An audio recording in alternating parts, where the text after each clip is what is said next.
loans that are on bank balance sheets, insurance company balance sheets, they're just not worth, they're not worth what they should be.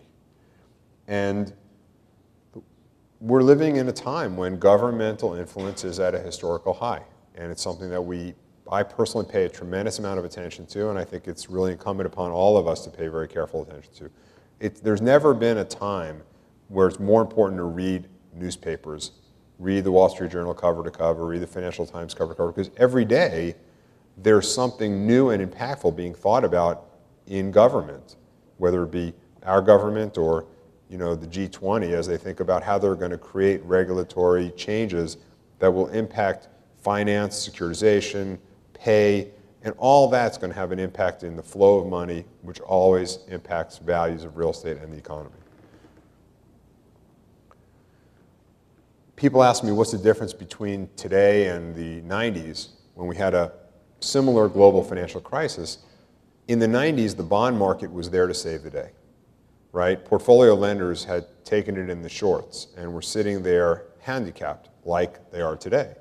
But the bond market hadn't yet participated in many of the excesses that occurred in the early 90s and the late 80s. And so securitization, which really was just a bridge to the bond market money, worked. It brought in all this new money, and it really created a save-the-day situation. The biggest difference is now they've been burned, okay?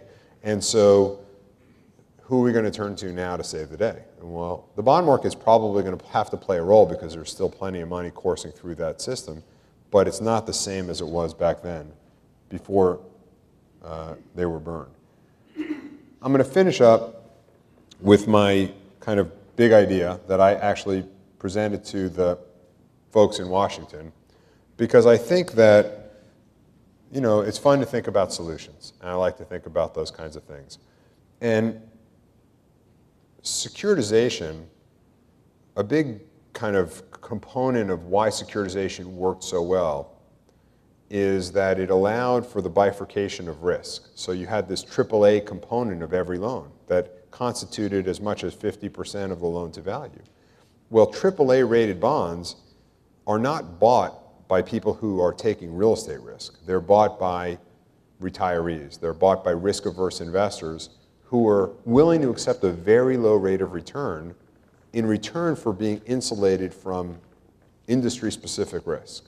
And so a 75% loan-to-value loan may have 2/3 of it fairly, if it's properly underwritten, okay, real 2/3 of it, especially today at reduced values, that's not really real estate risk. And maybe it's not 50% LTV, maybe it's 30 or 40. It really varies by property because each property has more volatility or less volatility depending upon the nature of that property.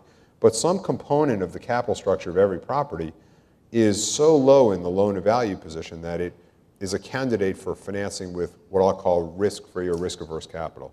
And by bringing that capital, which is very low cost, to the real estate borrower, it actually adds a benefit to the real estate borrower because it drops the cost of money. That's the whole fundamental value premise of securitization.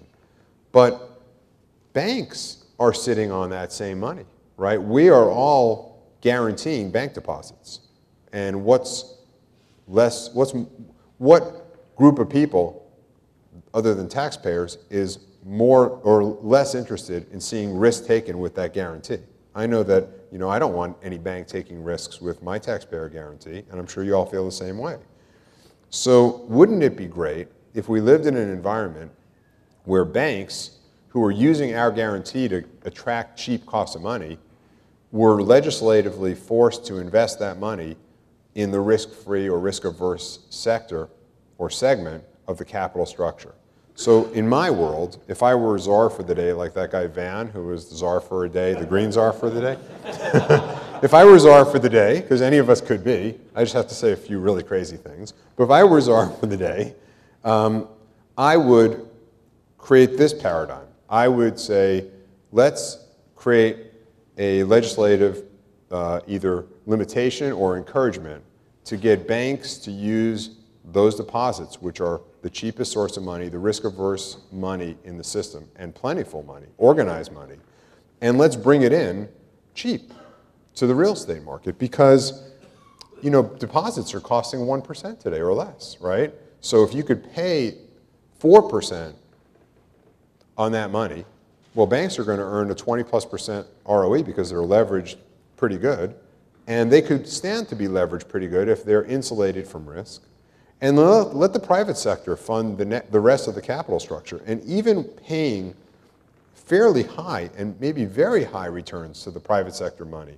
12% for 72% LTV risk and 20% for 80% LTV risk, because we'd all sign up for that. There's plenty of money for that. The weighted average cost of an 80% loan-to-value loan, because of the use of the deposits properly, brings a 6.4% 80% loan-to-value loan to the borrower. Think about the impact that would have on cap rates.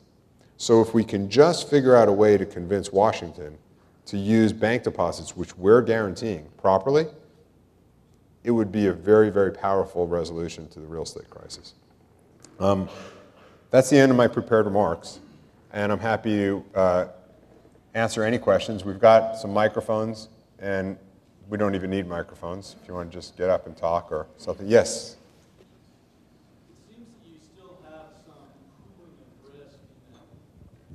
Seems that you still have some pooling of risk in that overall model, because it strikes me that there's no single real estate asset anywhere in the world where you could say that 64% exposure to that asset is the equivalent of buying a government bond. Well, I use 64%.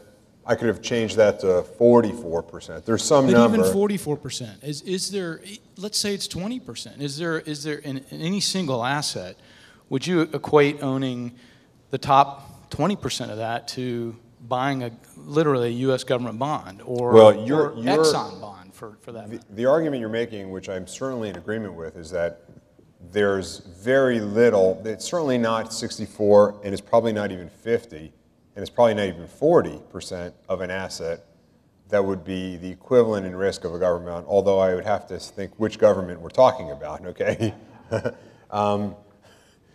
So, you know, we're living in a world where risk is changing pretty fast. But let's just assume the government bond is still the benchmark for risk-free money. The question isn't, when I say take bank deposits and use them to finance what I call the lower risk sector of the real estate market. The question is, the comparable isn't to treasuries, because banks don't own treasuries. The comparable is to what banks own, which is 80% loan-to-value loans and high-yield bonds and corporate loans, like 100% loan-to-value corporate loans. You know, like this, there was a big hullabaloo made this last week that the LBO market's back, because there was this, I don't know if you saw this announcement of Bristol Myers Squibb sold their some division for $4 billion to, was it Huntsman or some other company? I forgot which company, but they sold it to a company and for $4 billion, and the bank syndicate lending them $4 billion, right? I mean, I immediately want to go out and buy the stock of the buying company. They're putting up nothing and they're getting a great positive ARB. So as a taxpayer, I would love to see the banks get out of that business and get into even 64% loan-to-value loan risk. It's a far better bet for me, the taxpayer. Treasuries are a whole nother story.